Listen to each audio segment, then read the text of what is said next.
నేపాల్ వరదల్లో చిక్కుకుపోయిన తెలుగు వారిని రక్షించడానికి చర్యలు ముమ్మరం చేయాలని గోషామహల్ ఎమ్మెల్యే రాజాసింగ్ కోరారు.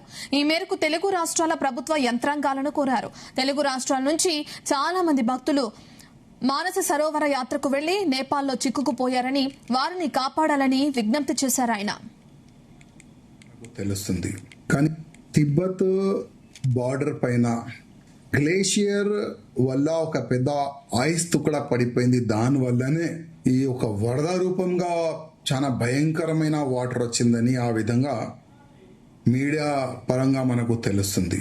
కానీ అదే మీడియా పరంగా మనకు ఏం తెలుస్తుందంటే దాదాపు 500 పైన వ్యక్తులు చనిపోయినారు అని సూచనలు కూడా వస్తున్నాయి. చాలా బాధాకరం ఆ సూచనలు. ఇంకోటి ఏంటంటే మానస సరోవర్ యాత్రకి యావత్ భారతదేశం నుంచి భక్తులు మానస సరోవర్ యాత్రకి వెళ్ళినారు.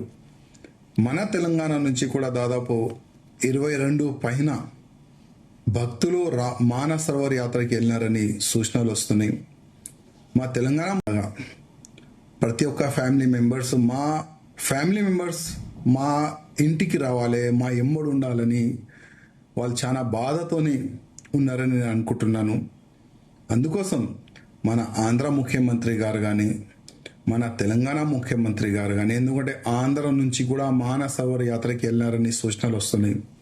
మా ఇద్దరు ముఖ్యమంత్రి గారికి రిక్వెస్ట్ చేస్తున్నాము, మన ఫ్యామిలీ మెంబర్స్ ఎట్టి పరిస్థితుల్లో సేఫ్ సైడ్గా మన తెలంగాణకి రావాలని ఆ దేవుడితోని మనం కోరుకోవాలి.